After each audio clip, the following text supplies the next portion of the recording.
nous avons eu des petites questions par rapport à l'état de santé d'un des trois.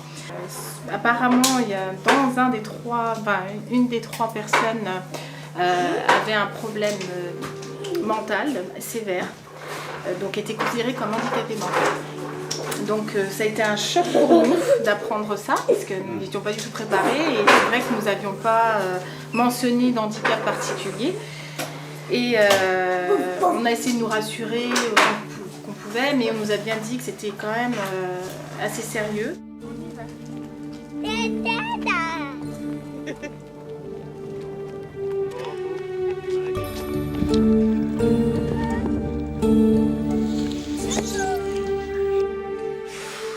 Avec moi, Joanne, ça a été un peu plus compliqué. On va dire que durant les 9 premiers mois, l'adoption ne s'est pas vraiment bien faite avec elle, enfin, de son côté en tous les cas, dans le sens où elle était plutôt agressive avec moi, elle me griffait, elle me mordait, elle était rebelle. Elle avait du mal à m'accepter comme maman, ou alors je me suis posé la question, est-ce que c'est peut-être parce qu'elle a peut-être peur que je l'abandonne, moi à mon tour? Un certain nombre d'enfants qui ont vécu longtemps en institution ont développé quelque chose qui est, dès qu'arrive un adulte, je me jette dans ses bras. Quand elle choisissait d'autres mamans à ma place, je me dis, oh là, c'est sympa. Mais après, j'ai compris que c'était pas de sa faute, c'était un mal-être qu'elle avait. Pour les parents adoptifs, c'est absolument d'une violence extrême, puisqu'ils ont l'impression que les enfants vont dans n'importe quel bras, alors ils ne m'aiment pas. Avec ce mal-être, il fallait qu'elle le travaille et qu'elle accepte et qu'elle m'adopte et qu'elle ait confiance en moi. C'est vraiment important pour les parents de le comprendre non pas comme un signe d'attachement, mais comme une stratégie pour avoir des relations. Et là, les parents, à ce moment-là, doivent favoriser le fait de tu ne peux pas te jeter dans les bras de n'importe qui, car tu ne les connais pas. C'est avec moi maintenant que l'histoire va se passer. Et une des dernières fois où elle voulait partir avec une nouvelle maman qu'elle avait choisie, on lui avait dit que c'était pas possible. Donc j'ai eu une discussion droit dans les yeux avec elle et je lui dis, mais Joanne, elle est où ta maman? Et elle me dit, elle est là. Je dis, oui, c'est moi ta maman. Je dis, mais pourquoi tu veux partir avec une autre maman? Je dis, c'est moi ta maman et je suis ta maman pour toujours, toujours. Même quand tu seras grande, je serai toujours ta maman. Et là, Joanne, 3 grands soupirs, elle s'est mise à pleurer, elle m'a serré fort, limite de m'étrangler dans les bras. Et depuis ce jour, il y a eu ce déclic et elle ne nous a jamais refait le coup. Ces enfants adoptés, dans ces moments de stress, il faut être là. Être là ne veut pas dire forcément être, vous voyez, bien gentil. Ça c'est pas vrai. Ça veut être, je te promets que quoi que tu fasses, je ne t'abandonnerai jamais, tu es ma priorité, je serai toujours là entre toi et le danger. De cette petite fille soi-disant handicapée mentale avec un lourd retard mental, il s'avère qu'elle s'est ouverte d'ailleurs quasiment à peu près à la même période où elle a eu confiance en moi et ça s'est fait vraiment à cette période-là en fait. Oui. Elle, comme une coquille qui était fermée, qui s'est ouverte, ou une fleur, je dirais que ça dirait mieux une petite fleur. Oui. Si on est trop centré sur le handicap, on occulte tout le reste de l'histoire de l'enfant, qui est beaucoup plus vaste, qui sont ses besoins psychologiques et affectifs, et qui risquent de passer à la trappe et qui, à mon avis, sont tout aussi essentiels. C'est-à-dire qu'un enfant avec handicap, il va d'autant mieux, ultérieurement, il évolue d'autant mieux que ses besoins affectifs sont pris en compte et que le handicap, qu'il n'est pas, je dirais, réduit au handicap.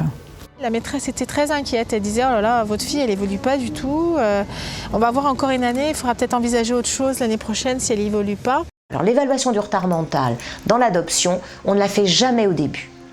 On estime que les 6 premiers mois, il est surtout important d'aider les parents à connecter avec leur enfant et de créer ce lien d'attachement, de créer des conditions de stimulation environnementale pour lutter contre la carence. Et l'idée est actuellement assez unanimement reconnue. Un retard mental qui serait un retard en fait de développement lié aux conditions environnementales s'améliore au bout de 6 mois. Donc ce qu'on dit toujours, si au bout de 6 mois, vous n'avez aucune amélioration entre 6 mois et 1 an, là, il faut faire une évaluation. Et l'idée ensuite est de travailler avec les parents comme nous ferions alors avec n'importe quelle famille qui vient pour un enfant qui a un retard de développement. C'est-à-dire qu'on travaille avec les parents, comment on travaille avec l'enfant, et qu'on travaille beaucoup avec l'enfant sur la stimulation, puisqu'il faut stimuler un enfant qui a un retard de développement. Donc ça va depuis les soins individuels, les orientations scolaires. Pour Joanne, elle a commencé aussi un groupe d'observation pour voir si vraiment son retard était lié à un problème physique ou à un problème tout simplement dû à l'institution et à son passé. Donc à la suite de ça, On lui a aussi lancé l'orthophonie et une AVS, auxiliaire de vie scolaire. Donc on l'a aussi également inscrite à la MDPH pour pouvoir avoir cette AVS. La recherche nous apprend que si nous avons tel ou tel facteur de risque, nous avons tel ou tel risque que le développement soit moins satisfaisant. Et en même temps, la capacité d'évolution des enfants sont absolument imprévisibles et source en général d'émerveillement. Nous ne pouvons pas vous prédire l'avenir. Eh bien, l'année dernière, après cette explication avec elle, cette confiance qui s'est établie, elle s'est complètement ouverte et elle a fait des bonds en avant. Et aujourd'hui, on peut confirmer que elle n'est pas du tout handicapée mentale. Elle avait juste besoin d'amour, d'affection, de contact, d'être rassurée. C'est vraiment ça, je pense qu'un enfant abandonné a besoin avant tout d'être rassuré, aimé, et de lui prouver que quoi qu'il arrive, on ne l'abandonnera pas. C'est sa crainte, c'est d'être à nouveau abandonné, de perdre ce qu'il a et qui le rend heureux.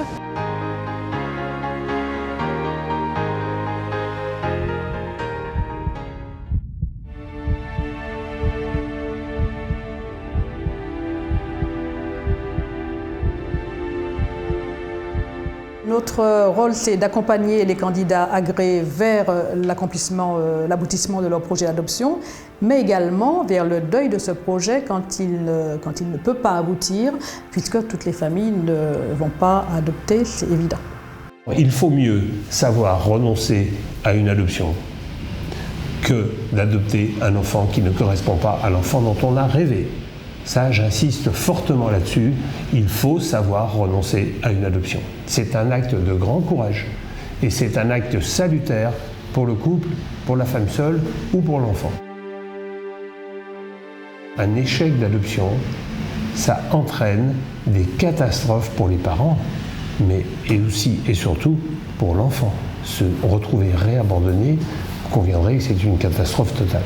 Informer, conseiller, soutenir, accompagner sur le long terme les familles, tenir compte des besoins nouveaux des enfants qui sont proposés à l'adoption internationale.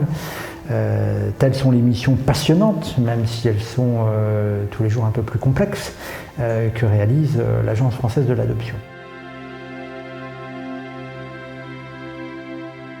Nous allons continuer à faire des efforts pour que les familles puissent continuer à être bien accompagnées dans leur projet d'adoption.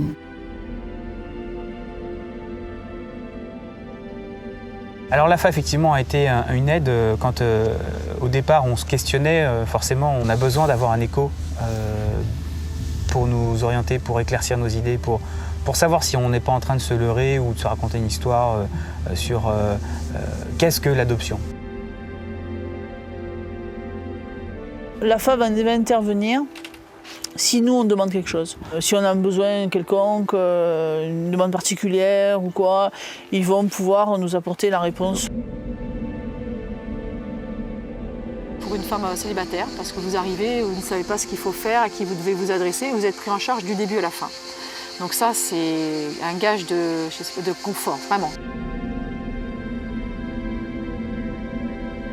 En parlant de l'AFA, ils se surinvestissent parce qu'ils croient énormément en ce qu'ils font.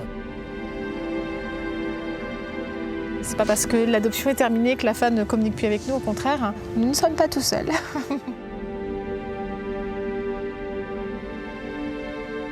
Donc c'est sûr que c'est important de bien construire son projet. Il ne faut pas adopter pour adopter. Et une fois qu'on construit son projet, vraiment les enfants à besoins spécifiques sont à la portée de tous.